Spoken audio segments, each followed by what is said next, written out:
is a Native American medicine man, and he'll be on hand to talk about how he cleanses Native American areas and also talk about some Native American folklore. So join us. Give us a few minutes to get ready, and we'll be right back.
Grab your popcorn and snacks. Find a comfy spot, take a seat or lie down, and let me transport you to a place of fantasy, ghost stories, ancient legends, odd creatures, alien encounters, and other magical topics. You may even decide to join the conversation. From faraway lands to your own backyard, with a small dash of pixie dust, turn out the lights and open your minds. The journey is about to begin. Good evening, everybody. How is everyone tonight? Well, it's still daylight out on the West Coast. But anyway, welcome to California Haunts Radio. My name is Charlotte. I'm going to be your host for the next hour or so. I've got something really cool tonight, I'm telling you. See, I'm trying to push my buttons again. See, I'm trying to push my buttons every time. Anyway, I got a great show lined up for you guys tonight, all right? But I'm going to tell you about me, okay? I'm going to tell you about my team. I'm the owner of the California Haunts Paranormal Investigation Team, based out of Sacramento, California. We are 40 strong up and down the state. So we can just about help you out in almost every county, every city there is, if you have any paranormal help. But anyway, to get the show started, if you're new at this and watching from YouTube, please subscribe. Down in the bottom right-hand corner, you'll see a little ghost with a Sherlock Holmes hat on and a giant magnifying glass. That is our mascot. You click on that. We've got over 260 videos over there of varying topics, not just paranormal, but varying topics. So please do subscribe. And anybody that's new listening, welcome. Welcome to the show. I think you're going to enjoy it tonight. This is something that's near and dear to my heart because the gentleman that's on, Dave Bender, I've known him off and on for a long time. In fact, when I started out wanting to be in a paranormal group or joining and getting my own put together, I started out with his team. And then for a while, they were on my team. And then, that's how we all operate. People don't think we're one big happy family, but we are, We work together in this stuff, and this is the team. If I can't handle a case, if we don't have time or we're overwhelmed with cases, I will send my cases to this team. To Bender Family Paranormal. That's who I will send my cases to because I trust these guys, and we work in a similar way. So I'm really excited. Dave Bender is a Native American, and he's also a medicine man. And I've been out on a couple cases with him where he has done a Native American cleansing on a property. And so we're going to talk to him about that.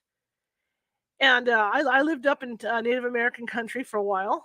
And I remember I went to the store like everybody else. I would sit around the campfire with my family, my friends, and I would read about all those legends, all those Native American legends. So hopefully we can talk to Dave about some of those too. But I think it's going to be an interesting night. I think you're going to enjoy it. Because Dave is very knowledgeable. He's been investigating for a long time. He knows his stuff. And without further ado, I'm going to let him tell you about himself. I could go on forever with blah blahs, but you got to get it straight from the horse's mouth. So here we go. How are you? I am doing all right. How are you doing? Good. It's good to see you. It's been a while. It's been a while. It's been a long while. Well, life gets in the way and stuff. And, it does. We got busy. Your life changed. My life changed. It happens. But here we are once again. That's right. It's a reunion, guys. It's a reunion show tonight. Tell everybody about you. Tell us about Dave Bender. Well, let's see. I actually got started in this back in, I want to say 98. So about 1998. And I was living in Montana at the time. And that was before all the TV shows and the specials and, all the stuff you see now that's inundating our airwaves. And I saw a special one day and I was like, I could do that. Not having a clue what I was doing.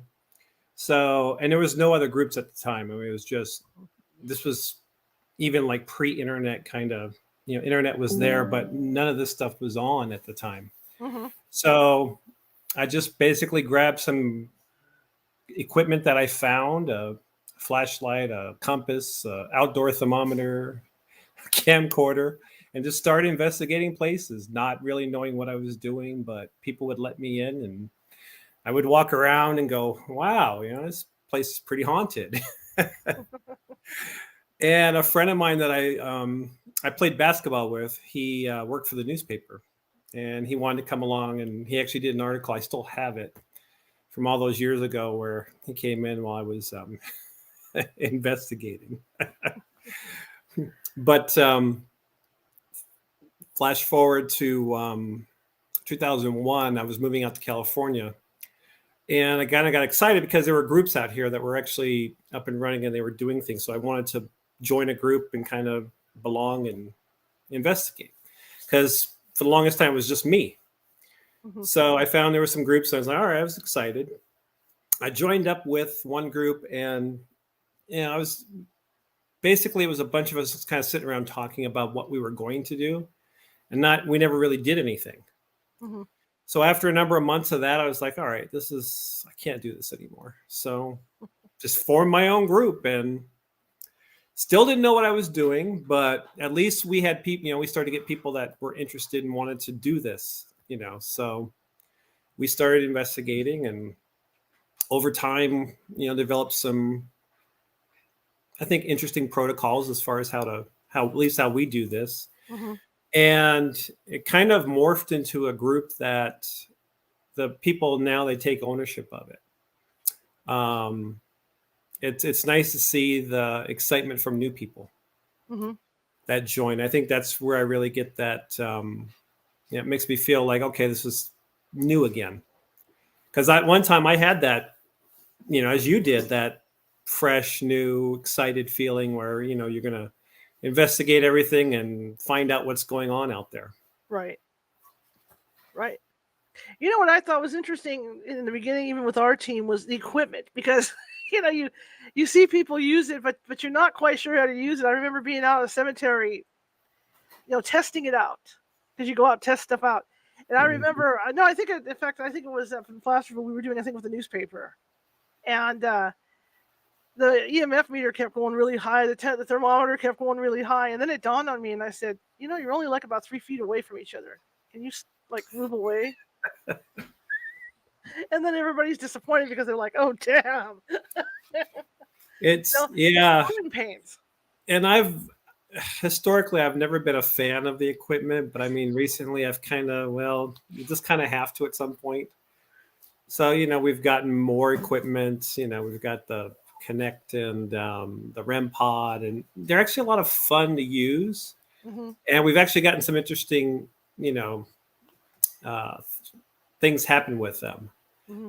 But I'm always still, even to this day, more about the people that are doing the investigations than it is the equipment, because you're only as good as the people that you have. So Right. I Just think off, if you just offhand, not to interrupt. Sorry. What piece of equipment now that has come out do you think is one of the best, one of the most explosive equipment? You know what I mean? The most fun or best equipment to use now. Like I tend to lean more on the XCam. Yeah, A I little bit. like I the like REM that. pod just Yeah. because you can put it in a location and let it sit, and then it gets very sensitive. You can change the sensitivity on it, Mm-hmm. and the Connect. We actually had some fun things happen Yeah. with that on an investigation recently.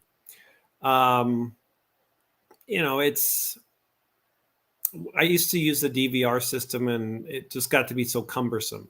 Yeah. Setting it up, taking it down, watching all those hours of footage, watching a chair that does nothing. um, People step on your cables and it goes dark. right. And, people walking by and it's a shadow, Yeah. and, you get hours of dust that you've watched circulate in a room, and they think it's ghosts. But I really like the REM pod. I mean, I really think, and we have a handheld thermal camera Cool. that takes thermal images and regular images at the same time. So I think that those things are probably the most fun as far as using them and getting other people to use them, because the people that are more apprehensive about doing it, if you Right. give them a piece of equipment, they become focused on the equipment, and then Mm-hmm. it lessens the anxiety. Right. So Right. I think that's probably more important for that, and for the homeowners. They want to see us doing things. Right. Right. I think one of my fondest memories with my team was Sabrina, and somebody had put a camera in a bathroom on the counter facing the toilet. Sabrina didn't know what was in there, and she went to go in there. And I'm watching the monitor, and she sat down, and she's looking in the camera, and you know how she was, right? So right away, the camera's jet propelled. Boom! But Oh that's what yeah, there's a lot of investigating, you fun know? equipment, things that happen. They forget to turn the camera on, or we'd So set up Bigfoot, the wildlife camera, and it always takes pictures and people going, so you always get those kinds of images too, which is kind of fun. the Gibson House mannequin, yeah, that was funny too. Yeah, I remember that. Oh my gosh. There was a lot of, that's what people don't realize too, is that it's the little accidents that happen during the investigation Hmm. that keep things light, because you have to laugh.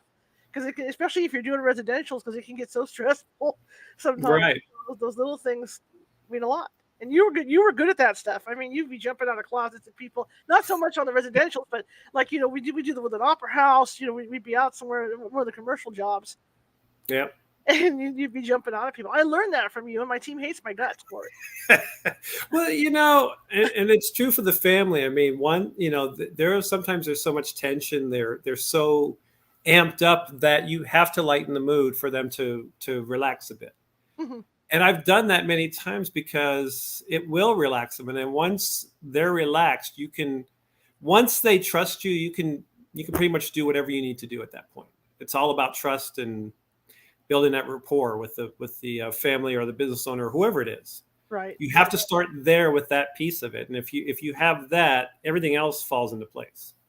That's true. Now, we've run into Native American stuff. I mean, obviously, working up in Placerville area, working up in Auburn area, even out here off of Rosemont.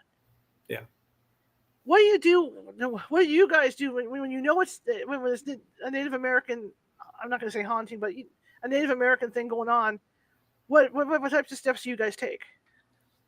It really depends. For me, it's very comfortable for me, obviously, but it depends on what's happening. It depends on the activity and because it's from my experience, it's typically not due to the Native American presence. They're usually there for another reason, the land or whatever is there in the land. Mm-hmm. Oftentimes, it's secondary to whatever is happening within the location. It's not typically the Native American presence that's causing the issue. Mm-hmm. It's usually secondary that they happen to be there within that location. Either they're looking out for that land, or they have their own reasons for being there. So for me, it's very comfortable, unlike going to, say, Virginia City, where it's not. Right. And I get sick as soon as I hit the city limit sign. But I think a lot of the blessings and cleansings that I do kind of help calm a lot of the issues that they may have, secondary to what's happening, because they see, okay, I'm here. We may not be from the same tribe, but at least I'm here to try to help, and it's familiar to them, so it helps calm that side of it down too. Mm-hmm. Mm-hmm. I mean, I know we've done the bit where we will do offerings, tobacco, rocks, different things. I even went as far as to take a salmon that I had on this one property, and I took it out to offer it, to offer it out. But I know you can't talk about what you do in the rituals, because we had that discussion years ago. Yeah. But I mean, how do you prepare to go out? Like if there is something like this one case we had, the little boy would see a Native American in a headdress walk through his bedroom at night. How do you go about approaching that? I try to get a feel for what's happening. If it's something like that, is it still there? Is it just passing through, or is it recurring? It's typically, from what I've experienced, for the most part, it's passing through. They're not there to cause any kind of issue with the location, but because it's like a pathway almost. There's so much activity and it varies, that it's going through that location. It's very rare that it's due to a Native American being there. If you've disturbed something that's there that's Native American, that's when you're going to run into the problem, potentially.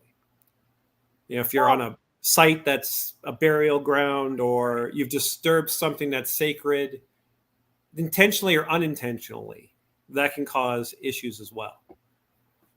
Absolutely. That was my thought too, because it was only up until a few years ago that when contractors were building, that they have to stop if it ends up being Native American land. Because up until that point, I mean, a lot of these houses, like out in Rio Linda, Lamb Park, even Right. or even out here in Rosemont, they were built on Native American land. And they knew they were. They just built them there. Yeah. And they didn't really care where they built either. Right. They would build on whatever was there, and if it was something important, they would tear it down and build over it. Mm-hmm. And then whoever eventually moved in there were dealing with the repercussions of what had been done previously. Mm-hmm. I know my brother-in-law used to tell me stories, where that new governor's mansion is, where nobody stays in there. Yeah. And he says that, and this is like in the 60s, when they used to walk the Levee Road and go back in there, they would find beads and everything back there. Yeah.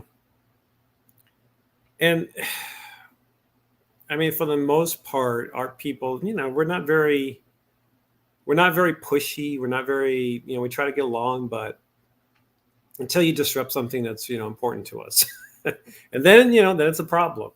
And that's what you end up seeing happening sometimes is it's not ongoing, Mm-hmm. the problems, but they're making their presence known. Mm-hmm. They're not gonna be the ones to give you ongoing, constant issues within a location. It's going to be, I want you to, I'm here. I'll usually keep my distance. Mm-hmm. I'm outside. I'm here. I'm, letting you know I'm here, but I'm not going to cause as much issue in the inside. Mm-hmm. Mm-hmm.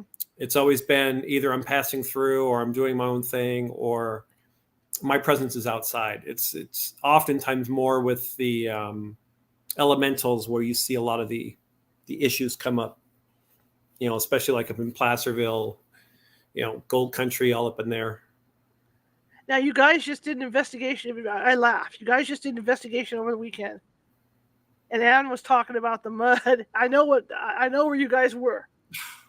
Because working up there, I knew all about the houses. There's areas up there where all the basements flood.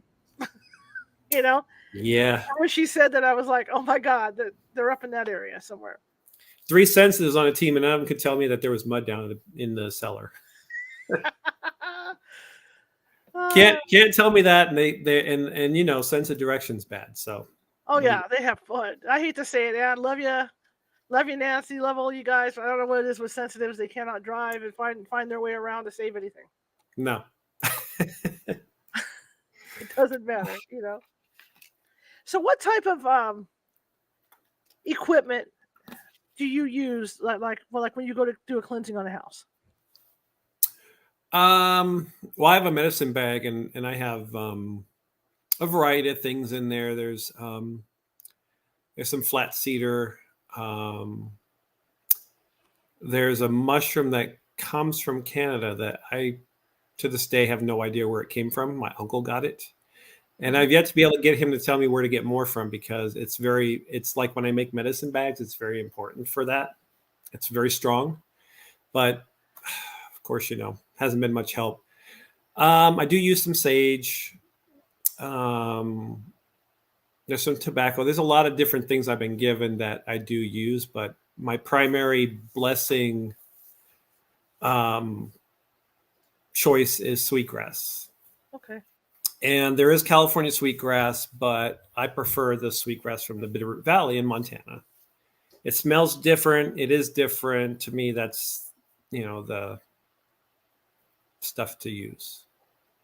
But a lot of it really depends on what it is that you're doing. I mean, it comes down to intent and belief. Mm-hmm. If you believe in what you're doing and everyone else is buying into that belief, then you're going to get a result that's going to benefit everyone. Mm-hmm. Mm-hmm. It's very similar to when priests go out to homes and they do their blessings and their cleanse. They have to buy into what is being done in order for them to benefit from it. Right, right. And the same goes for what I do. And that was another question I had for you because I know we get a lot of calls. People don't want investigation. They want us to come out and cleanse the house right away. And I'm forever trying to tell them we just can't come out and do a cleansing. We have to know what we're cleansing because, certain blessings aren't going to work with certain races. You know what I mean? Right. Obviously, if it's a Native American situation, I go out there with holy water and have a priest come out. It's not going to be very good. No. And vice versa. Yeah. So do you get calls like that too? Where people all they want is a blessing? Sometimes. And it's really coming down to what is it that's going to work for them. So we had one time where we mentioned all these different things to try, and she had said no, she's tried everything. So nothing we recommended was going to work. So finally, it got down to what was her religion. We asked her to contact a priest, bring them in, and they could hopefully assist her. And that was the only thing she would agree to. So it's really finding out ahead of time, what are their beliefs, what are they comfortable with, what are they looking for. I've done probably more blessings on non-native families than I have on native families, just because the native families already have that understanding typically. But I'm surprised at how many non-native families are good with it, and they're looking for some kind of relief. And one of the homes we did a couple weeks, maybe 3-4 weeks ago, the upstairs was okay, the downstairs was not at all. And you could feel it. As soon as you went upstairs, you felt fine. As soon as you went downstairs, it was just nasty. And I did cleanse that bottom part, and as soon as I was done, you could feel the difference. It was night and day, and everybody else was commenting. So it's you have to have that collective buy-in for what you're doing, and it doesn't matter what it is. Just you do it the best you can with the best of intentions, and you're going to see the results if you have that buy-in. Perfect. Now, the other question I have too is that the other thing I've noticed is when we, like you say, when we started doing this, in fact, when we got with you guys, Ghost Hunters was just starting. Yeah. The TV show was just starting. And when you got calls from people, went out to people's houses, it was always Uncle Bob that you'd encounter, or Grandpa or whatever. But as these shows have come out, like A Haunting and a few others, I've noticed that people don't look upon it as maybe being a deceased relative, that right away it's demonic. Yeah. How do you guys handle that, to approach that? Because that's one thing. It's like you almost feel like you're arguing with them on the phone, trying to say, look, we have to see what we're dealing with first. I don't think it's demonic, but we'll have to see. And we won't tell them that over the phone, because oftentimes, as you know, they've already made up their minds 9 times out of 10 whether their place is haunted or not. They want confirmation. Right.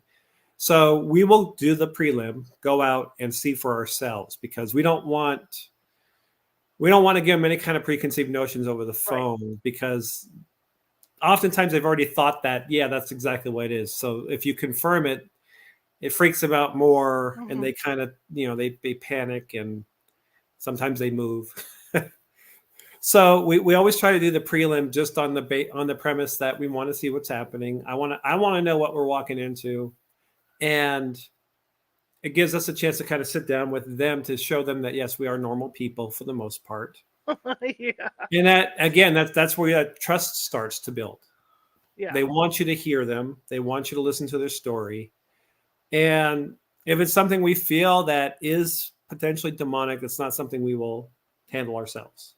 Absolutely. We had a case one time where Anne got thrown against the wall, and I had no clue, because it wasn't targeting the males within the location. It was only targeting the females. Of course it was.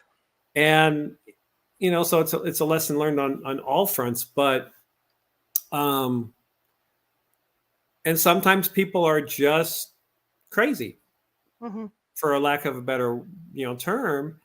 And they will tell you everything. They will show you everything. There's no filter there. Normal people do not want you to think they're crazy, so they will go out of their way to keep you from thinking they're crazy. So that's a good indicator right there, if they're telling you their life story and they've just met you. I know I'm a good listener, but I'm not that good. Right. But over time, I think that's kind of, you look for little clues and hints and things. That's why we also look at mental health. We look at medications. We look at all of those things, because if you're on 26 or 27 different prescription medications, you may hallucinate and see things. Absolutely. And that may stop if you're no longer taking all of those prescriptions. So unless you rule that part of it out, you're never going to truly know if it's really paranormal or not, because they look very similar at times. Mm-hmm. Mm-hmm. And I've had to tell families, it would be important if you got to talk to your doctor, had a physical checkup, and clear that, because once you do, and if there's still this lingering issue, then we can look at it and say, okay, now what are we dealing with? Mm-hmm. You have to eliminate all of those other things first. Absolutely. I know we had one client out in Yolo County, all kinds of stuff going on in the house. And I found out after the initial talk with them that he had a brain tumor like the year before. Mm. And so the stuff that was going on seemed like poltergeist activity. And I couldn't quite plug it down. So I asked them, I said, I know you don't want to do this, but could you please go and get another MRI and see what's going on? And sure enough, he had another tumor coming in. Yep. To a part of his brain that would cause that kind of stress, because he was always upset anyway because they were taking care of their sick son. And so he would go to bed at night and he'd have all that pent up energy, and sure enough, stuff would start happening, and that's what it turned out to be. That he had this brain tumor. So you do have to watch out, for the health stuff. Yep. When you're out on these things, just like and you have to rule it out. You have to rule it out, because if you don't, there's not a whole lot you're going to be able to do, especially if there's psychiatric issues going on. Yes. Because if that's not addressed, it's really hard. There may be paranormal stuff going on, but is it which one caused which? Is it the paranormal activity that's causing the psychological issues, or is it the psychological issues that are causing the paranormal activity? Mm-hmm. See, this is what people don't get to see on TV. They don't get to see that when we go out in the field like that, we have to watch out for all that stuff, or it's a disservice. And that's the one thing that I get it. You've got producers that have 43 minutes to show for an hour show within, out of 10 or 11, 12 hours of footage. And they've got to show the best stuff. But I think what's truly missing is that human connection that you make with the family. You may not get any evidence whatsoever. The best investigations I've ever been on are the ones where we get absolutely no evidence whatsoever, but when we've left that place, they feel better. Yes. Than when we first got there. Yes. And that's something you can't measure. You can't measure that with a piece of equipment. And that's why I say always the people are what make the investigation. You could teach anybody how to use a piece of equipment, but you can't teach them how to care and interact with people. Mm-hmm. They have to have that in them to be able to do that part. And I could teach anybody, but you can't teach people how to care about other people. Mm-hmm. And that's what you see when we do this, is that connection that's made, and that the caring and the passion that people have for helping others.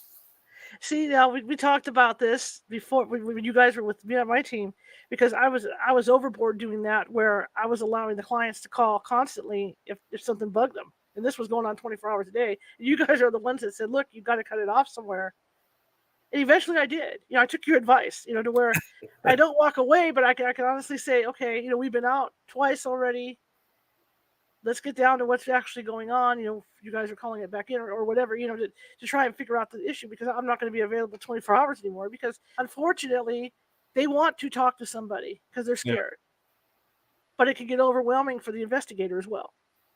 But they also have to be able to take the advice that they're given and utilize it. If you've given it to them 3 or 4 times and they're still not utilizing it, then there's not a lot more you can do for them. Mm-hmm. They have to be willing to help themselves too and accept the help. And sometimes it's just as easy. Well, I say that because, we've been doing this for a long time, but you have to set limits and boundaries within your space. And a lot of times they don't understand that because they can't see it. So they don't know how to do those things. Mm-hmm. I know I've had my phone blown up more than once with photos, photos of just fog and stuff like that. Don't you see it? Well, no, I don't see it. And I feel bad. I want to desperately see what they see because they're scared of it. But if you don't see it, you don't see it, What do you think about the people, and I know we get a lot of those also, are the people that send you photos and they're fake photos, but they're sending that stuff to you anyway. Well, I think it's how you approach them, because you have to respond delicately, because you don't want to upset them, but you want to also educate them. Mm-hmm. And Anne is actually really good at explaining photos to people.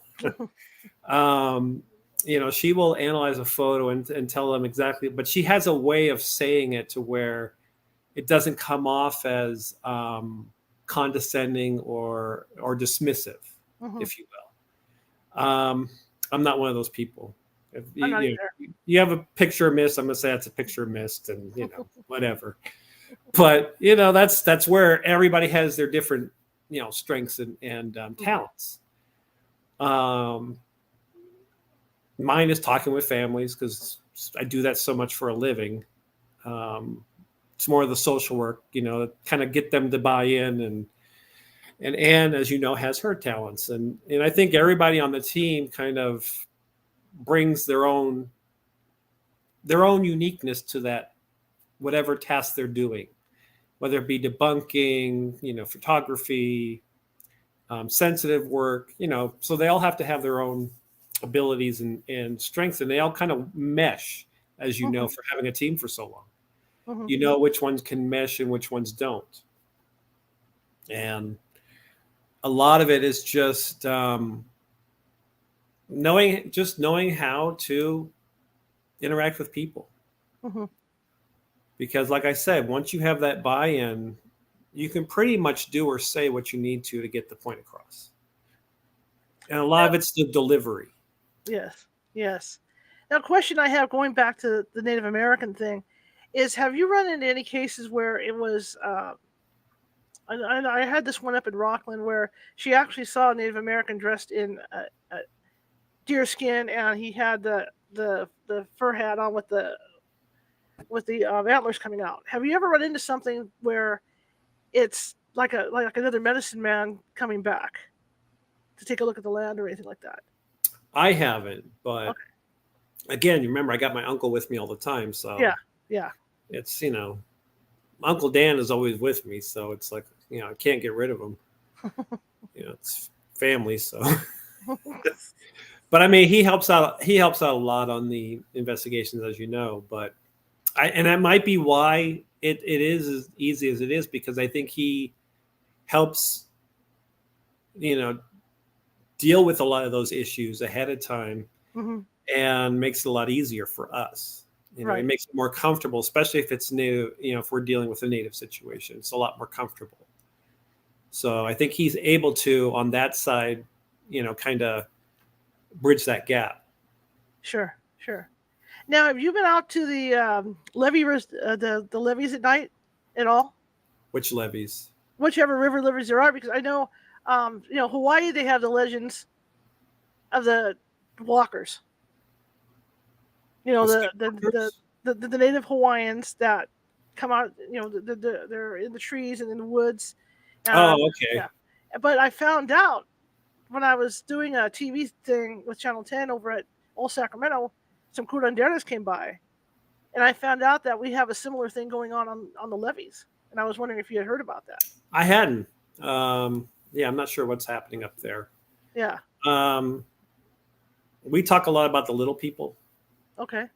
and they're not really people, but they're more like, I guess the easiest way to describe them would be like elementals, so people would understand. But they're you see them, they're always doing something, but you don't really ever know what they're doing. Hmm. Like my family would talk about the little people, and they were out at night, and it's like, oh, what are they doing?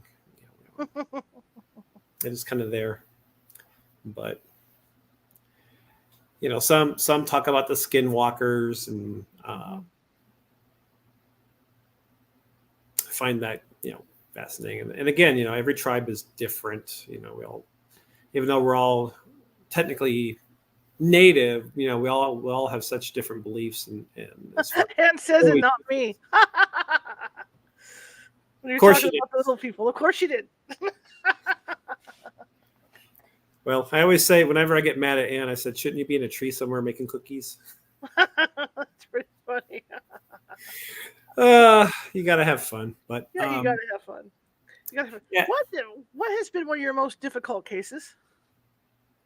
I would say the one where Anne got picked up and thrown into the wall. um, just because I was so caught off guard. Like I did the prelim, no awareness because I didn't notice anything. Hmm. And it was a bunch of college kids living together in a house. You automatically thinking, okay, drugs, drinking, what college kids would do. Right. Because the stuff they were talking about was very strange. Like there would be cold glasses of milk that were poured and set out, foul smells. They would see this black mist that would come down in front of their face at night when they were in bed with, red eyes. And I heard a lot of this stuff, and I'm like, okay, I don't really know what's going on here. But we did the prelim, and again, I didn't feel anything. And we started the investigation, and Anne was sensitive, and Anne made the mistake of challenging what she had seen, because that Oh, wasn't the first time she had seen it. She had seen it actually about a year prior, not at the same location. hmm. And she went up in the attic by herself. All those things we say you shouldn't do. Those came because of Anne. Don't go in the attic by yourself. Don't go off by yourself. Don't challenge things. All those things. But And she moves so fast; it's hard to follow her. I know. And then she runs into things that's not When there. she And goes into motion, it's game over. yeah, well, yeah, she's short and quick. And once she's doing her thing, as you know, you just have to let her go because Oh yeah. you're not getting her back. So, but we were in one of the bedrooms and we were filming. There was like 6 of us in there. And we could tell she was having some issues. And all of a sudden, she picked up right into the wall. And you see it happen on TV and you think, man, that's so hokey. Yeah. It's the hokiest thing I've ever seen. But when you see it happen and you're there, it's like, wow. So she remembers waking up craving salt. She doesn't remember anything. She had a bruise on her chest from where she got hit. We got her out of there, obviously. And that was the first and only time I've ever had to tell somebody that they had to move, because what was there before anything, and it was not leaving. Hmm. And I enjoyed doing what it did. Isn't that the one too where it mocked her voice, or it was mocking her too? The Yeah. EVP. Yeah. So interestingly enough, people call it Reiki, but I don't know what I call it. I take pain, and I can take pain away from people. And there was a kid there. The less obvious they are, or the less they notice it, or are the more oblivious they are to the paranormal, the better, because it's easier, because they're not aware. So there was a kid there. He was hunched over, and he was walking. He couldn't straighten up, and he said he'd been like that for like 2 weeks. So I pulled it out of him, and he straightened right up, and he was running and dancing around the room. Nice. We have all that going on while Anne's being thrown and being accosted. So that was probably the worst, and that's a big part of the reason why we don't take on demonic cases, because that's not our specialty, and we don't want to put anybody in that position. It's bad enough when sometimes you have something follow you and you don't know how to unfollow. Right. What I found that happened to us was we had a shaman working with us for a couple of years, and we took on a couple demonic cases. The problem is the universe knows you take them on, and that's all you get. Yep. And so we went like almost 2 years doing nothing but demonic, these demonic type cases. I'm not saying they were all demonic. I'm just saying, there was ghosts that wanted to act like they were demonic or whatever, but it was like, the universe was just shoving everything at us. And I was so glad. I'm like, all right, you want to do these? Here you go. Yeah. And I was so glad. I hate to say it, I love the shaman. She still works with us sometimes. I was so glad when she took a step back. Yeah. Because then everything stopped. Because it was just so stressful. Yeah, and it's knowing your limitations. I mean, could we do them? Probably. Do I want to? No. It's too stressful. I enjoy, helping families that have kids, They're scared. We go in, and by the time we leave, they're feeling good. Mm-hmm. And that's, like I said, you can't measure that with a piece of equipment. Right. You just can't. I've often said that the big difference between like a scientific experiment is we can all sit there and watch it happen and come with the same conclusion. Paranormal activity, it's a different experience. You might hear it, I might see it, somebody else might feel it, somebody else might taste, so it's very personable. Mm-hmm. So I can't get you to understand what I'm experiencing. I can explain it to you, but you can't truly understand it if you've never experienced it. And that's where the difference is with a lot of people, is that they're experiencing something that we may not experience, but if we can get into that space and at least collaborate what they're saying, especially when our senses go in and describe whoever they're seeing, and it's a dead ringer for that person they've never seen. Mm-hmm. That means more to them than a temperature change, Right. EMF change, because that by itself is really not much of anything. Right. Right. And it validates the fact that they're not nuts, and a lot of people think they're nuts. Right. When they do start to experiment stuff or experience stuff. Sorry. Right. It's true. So that's why I think that's why it's so important to have. That's why I agree. We have to have all those areas. We have the debunking, we have the equipment, we have the sensitives, and they all kind of work together to figure out what's happening. And they all have different pieces. It's nice to see those pieces fit together. Yes, I agree with that 100%. What do you say to people that want to get into the field? First, know what's your reason for it. What's your rationale? Do you want to prove the paranormal exists? It's like trying to grab air. Mm-hmm. Do you want to help people? Do you want to document, hauntings? So it's really understanding what your purpose is, and then either going out and finding a team now, because there's so many of them out there, or starting your own. The nice thing is that there's so many opportunities now that there weren't when we first got started. Right. We did a lot of trial and error along the way, but it's made us better, I think. I think now you can probably, join up with, and it depends on what your philosophy is. There's so many different teams out there that have different philosophies as far as how they do things. Mm-hmm. And you can find a team that fits that philosophy or that mold that you have.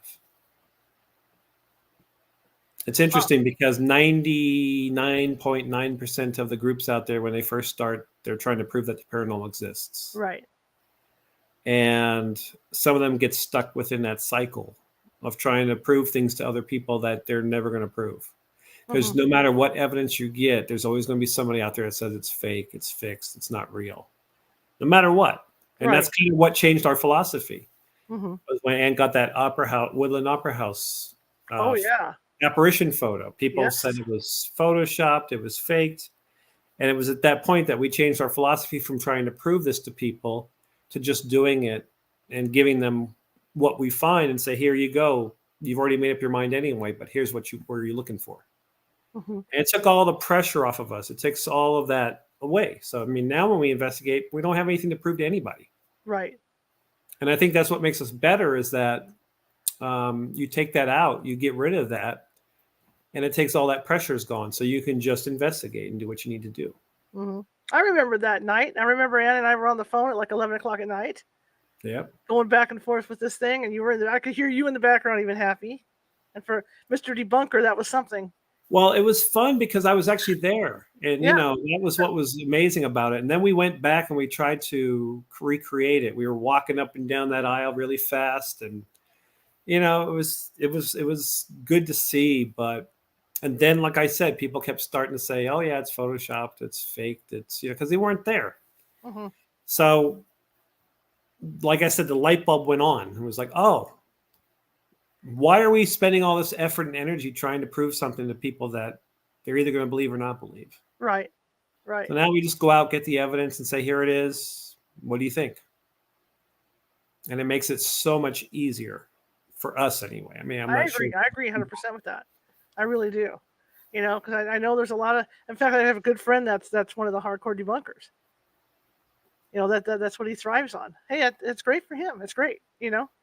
But and that it has its place. Don't get me Yeah. wrong. There's a lot of things that happen within a location that are natural, Mm-hmm. but the paranormal activity sometimes is trying to get their attention because of that. Mm-hmm. Like we had I always get it wrong, so I'll just say it because Ann will correct it and tell me, I had it totally wrong, which is not the first time. But we had an investigation. It was a family, and the mom was being touched on her face at night and was freaking her out. Ann was sensitive. And of course, our sense is we don't tell them anything before or right before we go in. Right. So they go in cold. She does her walkthrough, and then she sits down with the mom, and she says, so you're being touched on your face at night. And her eyes got big. And then she started to describe who she saw. Her eyes got bigger and bigger. And it turns out it was her mother who had passed. Wow. And they had a gas leak in the house and an electrical problem, I believe. I'm probably wrong, but she always corrects me on this, but the debunkers found those issues. Mm-hmm. And the fire department was called, and I want to say PG&E or somebody. And they came out, verified the problems, and told them they needed to move because it was life-threatening at that point. Mm-hmm. They moved out of the house. We got a thank you about 6 months later from them, thanking us for saving their lives. And after they moved out, the activity stopped. The mom was trying to get their attention to get them out of the house. To let them know. Right. So what started off seeming very scary and paranormal was, in fact, there was a rational explanation for the activity. If that makes sense. Absolutely. That's not something you see very often that works. It worked. It was as perfect of an investigation as we could have. Right. And that's the kind of thing I look, that's what I enjoy, is when you have that everything works together, mm-hmm. and you have that kind of result. What's Ann saying now? That was, you can tell I'm looking. I can barely see the damn screen. That was the carbon monoxide leak. Yeah, see? I told you, I always get it wrong every time. What I've told Ann is, like, we've done so many investigations, and I don't remember all of them. There's too many. Right. She will remember details from investigations that we did. I'm like, remember, I might have no clue because we've done so many. They start to run together, I remember important things that happened at certain places, but not, there's just no way. I do too. I'll get calls from people we investigated like years ago. Don't you remember me? And I'm like, who the heck are you people? You have to give me some kind of detail. Well, I had 2 kids. Well, that clears it up. Now, that carbon monoxide thing you're talking about reminds me of one we had out in Vacaville. The gal would go to sleep at night. She had to wear one of those masks on to sleep at night. And she swore the ghost was coming in and knocking the mask off. And so I said, okay, I'll set the camera up. We'll watch you sleep tonight. So one of my investigators sat on the floor taking notes. This is all night long. We're watching. Good God. I was just sitting there. I was just like this. Another investigator came by with pizza. Thank God. We're watching this. And all of a sudden I see her cat jump up on the bed. Walks up onto her stomach. And what does it do? Knocks her mask off. Yep. And so when she got up the next morning, I said, guess what? It's not paranormal. And she goes, what do you mean? I showed her the footage. But we had to wait like 7 hours for this cat to jump up on her chest. Well, at least you solved the problem. Wow. Yeah, sometimes it's that simple. The cat knocked it over. But that's what people don't understand about what we do, too, is that, they see this stuff on TV and it's all like done instantly. Jason and them come back in a couple days and it's all ha, here's your EVPs. Man, each camera, if you got a 6-camera system going and you're there for 4 hours, you got to multiply those 6 cameras by 4. Yeah. And it's a lot of footage. And I gave up watching all that footage. I can't. Because I'll start to hallucinate after a while. Oh, yeah, that rocking chair did move. After 4 hours, it moves. The door closes, whatever else. I see all kinds of people. It's like. I got to the point where I would sit in front, I would sit at the command center and watch the cameras. And if I saw something, I'd mark down what time it happened. Then all I'd have to do is go back. Because otherwise, like you say, you sit there and your eyes get crossed. Yeah. Watching that stuff. But it's. I think everybody should go through having to review hours of footage. Yes. If they want to do this thing, it's funny because everybody says, "Well, how do I get into this as a profession?" Well, you don't. It's the pay is not great, but the benefits are okay. But it's funny, yeah. They just they think everything that they see on TV is how it is, Yeah. and you have to spend so much time telling them, "No, I do not want you to leave your house and leave strangers in your house that you've just met by ourselves." If there were dishonest people, that could be a terrible racket. Oh yeah. Oh yeah, and there have been reports too, not Yeah. Sacramento, but of teams that took money out of out of people's dressers and things like that. I mean that Or gets they, think we're going to go dark all night so we can run yeah. into you with everything, and it's spending a lot of that time just kind of letting them know what it's really like. And Hmm. I've sat during investigations recently. I've asked them, I said, "So, is this at all what you guys thought it would be like?" Sometimes I'll get a yes once in a while, and most times, no, not really. It's pretty laid back, but it's interesting. I always like to ask that, just what were you expecting? Yeah. Especially when they watch all the shows, because they see what they on TV, what it's like, and I tell them it's not what you think it is. And that's the other thing too I run into.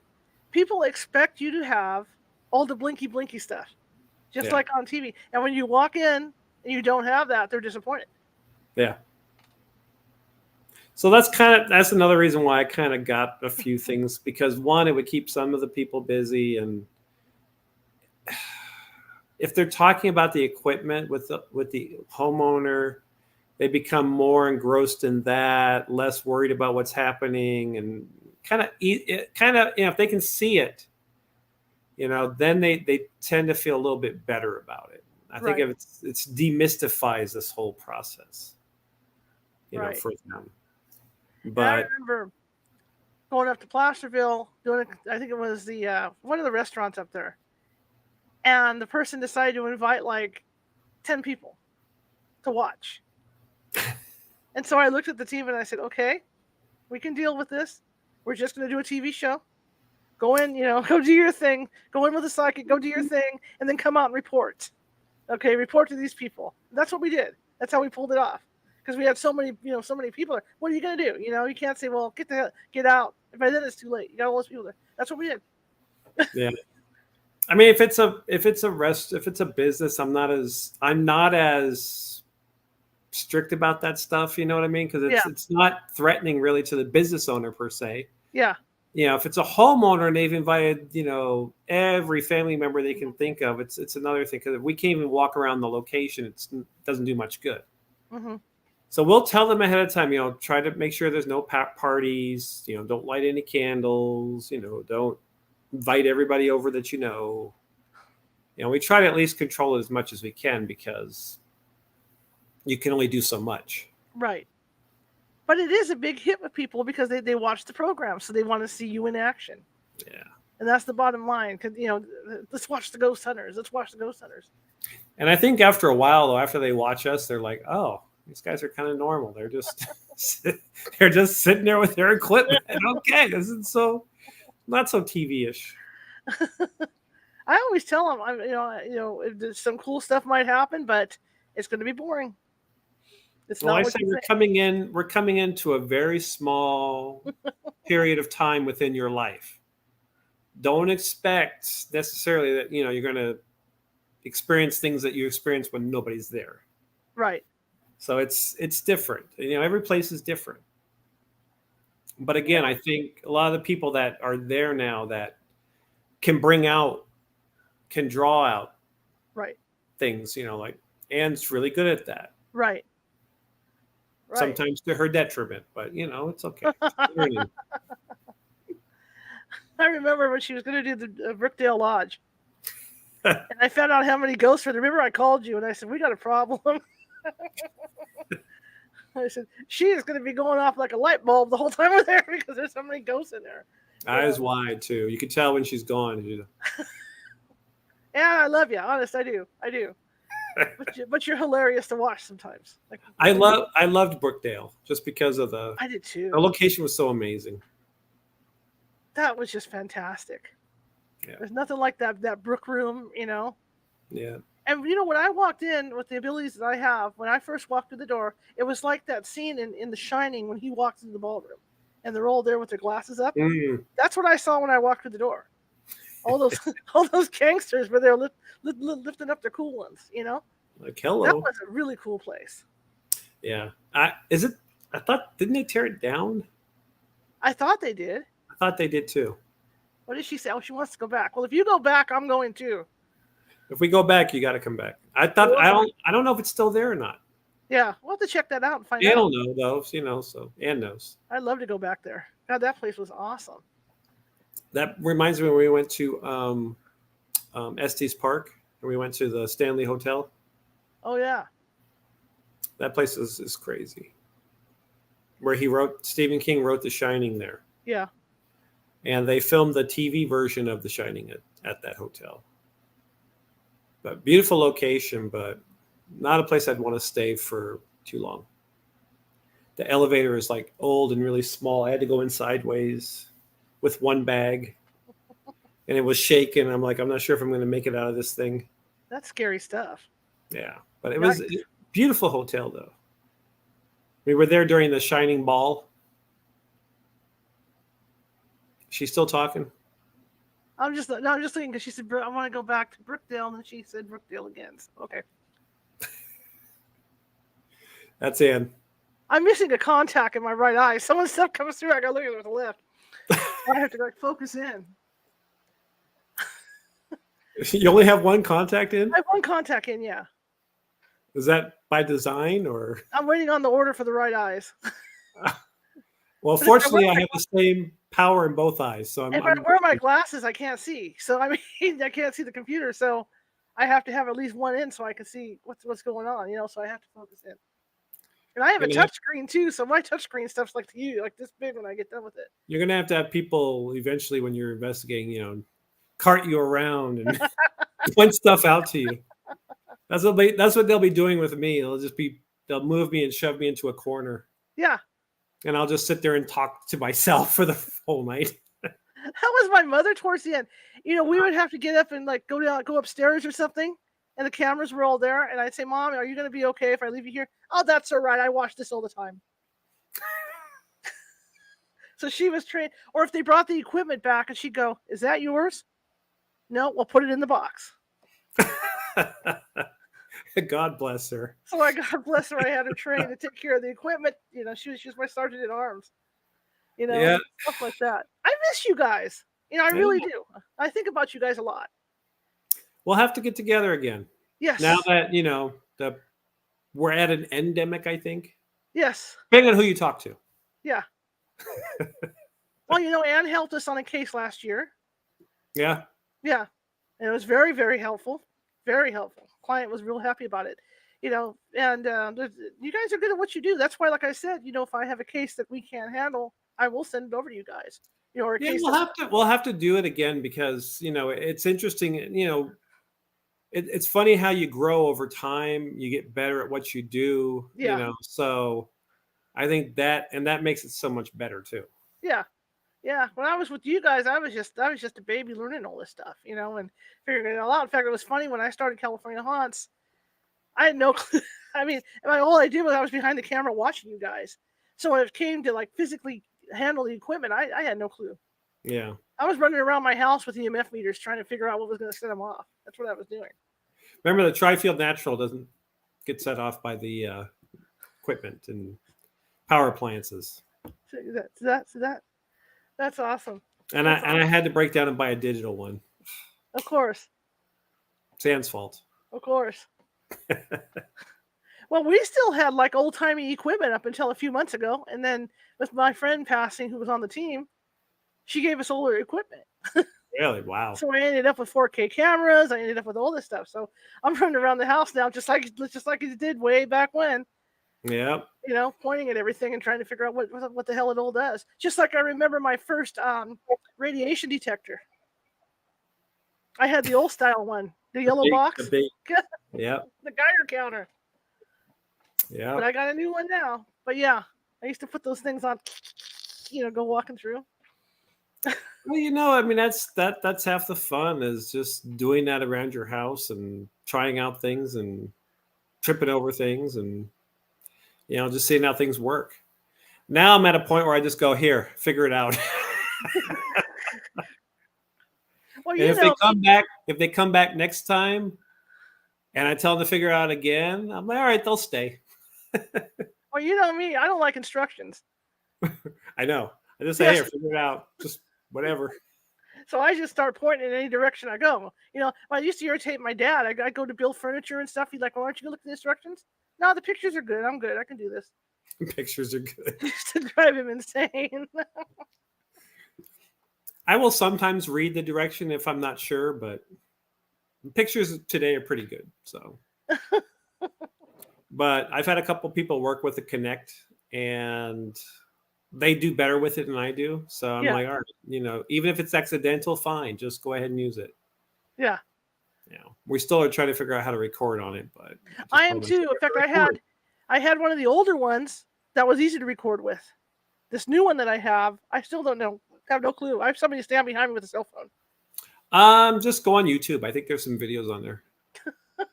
There is, I think, about how to record with the Connect. And I won't work with it unless one of my psychics is working with me. If I can get the psychic to put her hand out and say, well, will you touch my hand? And the thing reaches over, I'm good. It's just because, it's like anything else. It's like it's going to trigger off chairs and all this other stuff. And of course, again, I'm running through my house seeing what it'll trigger off of. Yeah. It's interesting. I mean, like I said, I'm not big on the equipment, but I've come to enjoy the newer toys. Yeah. Like I love the REM pod just because I like being able to put it somewhere, let it run, and then you'll hear it go off. Sometimes, you'll hear something messing with it. I like the thermal camera. It looks like a little camera. Sure. And you just take pictures, and so that's kind of fun. One of the things I got from Monica was a paranormal lantern. I had no clue what this thing was. I take it out of the box. Lantern. There were no instructions with it, and it was like this black piece of plastic. And I thought, what the hell is this? This is paranormal lantern. So I'm trying to like, pull it. I thought, well, maybe it pulls apart or, I couldn't get it to work. Finally, I did some Googling and it does come apart, but you have to twist it a certain way. And then there's like multiple color lights on it. So it's all EMF activated. Oh, okay. But I had no clue how out of touch I was. It took me 2 days to figure out what the hell this thing was. There's so much new equipment and technology. I mean, EVP watches. I'm like, there's just so much stuff. Yeah. And like I said, it's okay. I enjoy watching the people on the team, work with the equipment more than me messing with the equipment, just because it's, I have a new geophone, as Ann calls it, but it's cool. She has the old one, with the battery and the bell and the thing. It's like, I think Thomas Edison created that one. I don't know. So old. But she says she misses her old one because See, you guys are better than me. I have the one on the cell phone. I just let my cell phone sit there and hope to God nobody steps on it, Yeah, well, but I mean, it's a company out of Florida. I think they make a little box of them. It's pretty good. Yeah. It's pretty sensitive. And, she's got the grid on the wall. It's like, I think she just kind of likes playing with that stuff too, but nobody douses like Ann does, of course. Of course. I learned all my dowsing from her. It can be quite interesting when she's, having arguments with them saying to wait their turn. Yes. Heck, I even bought dowsing rods with glow-in-the-dark tips. You set them outside all afternoon, and then they glow in the dark all night. So when you're in the dark, wow. Don't tell Ann that. She might want to get a pair. Shh, they're $25 on eBay. Okay. Oh, that's funny. And they have the ones now that light up. But I always wonder about the EMF with those. Yeah, I'm sure. You just need to get some shungite. Yeah. I got shungite all over the house. I got a big old sphere.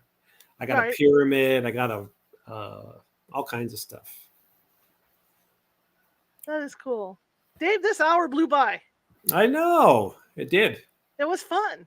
Yeah, it was good. You know, we'll have to Let's get do this together. again. Yes, we will. We'll have to get together and investigate too. We'll have to get out and do Yeah. something. Maybe go Brookdale Lodge or something. You know. Let us know if something comes up, or Ah, sweet, neat. I want one. See, there it is. I knew it. Yeah, I told you. I knew as soon as you did it.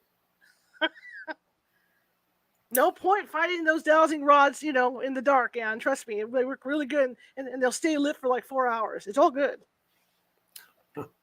She doesn't need another piece of equipment. Oh, it's crazy. I have stuff I can show her. You'll have to whip out that pocketbook. I tell you. I like to keep it simple, when I'm out there, and I want to make sure I have everything I need. So. See, I'm the opposite. I'm like, oh, we forgot to. Oh well. For me, it's she's mostly, on eBay right now looking for them. Oh God. If No. you can't find them, I'll send you a photo of the ones I have. Oh, yeah. No. I thought about the ones that light up, but I just when I look at them, I think, well, they've got to run on some kind of battery. So I don't think it would do any good, really, because too much EMF coming off of them. Well, that and the battery drain. Yeah. Yeah. Then they wouldn't light up. Yeah. Yes, she says. Oh, no. Look what you've done. See, this is what happens. This is what used to get you, remember? I know. Ann and I were together in a room or, talking about this stuff. It was always boom, boom, boom, boom, boom all the time. And then she'd end up with something that you recommended. I'm not as anti stuff as I used to be, so it's getting better. I hear you. It's getting better. I hear you. All right, buddy. Well, thank you for coming on. I appreciate it. Well, you're welcome. And I was looking forward to this. I really was looking forward to this. How can people find you guys? They can get in touch with us, www.bednerparanormal.com. Awesome. Or 1-800-GHOSTBUSTERS. I don't know. 1-800-GHOSTBUSTERS. You're in trouble when you're like up. See, we were doing this conference up in I can't remember now. The town up above. See, I'm like you. It's like it's all into one. And Murphy. No, it was up the other end. It was Downeyville. Oh, Downeyville. I did a conference up there. And we go in to check out because the saloon was supposed to be haunted. So we go in there and they decided to have their party that night. And the song they kept playing was Ghostbusters all night long. We were somewhere and they kept playing it. So I got up and sang that song. I can't remember where we were. Ann will remember, but I can't remember. And then when I used to work at the Mountain Democrat, when I come Saturday night, because that was my night off, they would sing that to me as I left every day. You're like, haven't heard that one before. Nah, so people do weird things like that. Anyway, thank you so much, Dave. You're welcome. And, we'll have to do this again sometime and get out and investigate. Yeah. Do some stuff. Like I said, if I have any cases that we're overwhelmed with or anything like that, I'll hand it off to you guys because I respect you guys. And if not, if you got something you want us to come along on, let us know. Absolutely. That'd be fun. Yeah, it'd be fun. All right. All right, buddy. Okay. Thank you. Well, you have a good evening, okay? You too. All right. Bye-bye. Bye. All right. That was fun. I've known Dave and Ann off and on for a long time. I mean, I've been doing ghost probably as long as I've been officially ghost hunting. I can honestly say that. So that was great. That was a great get together with Dave. Tomorrow, James Matlock is going to be with us, and we're going to be talking reincarnation, but not just reincarnation of humans. We're going to be talking reincarnation of pets. So if you guys are really into wanting to know what happens to your pets after they pass, this is the guy to talk to.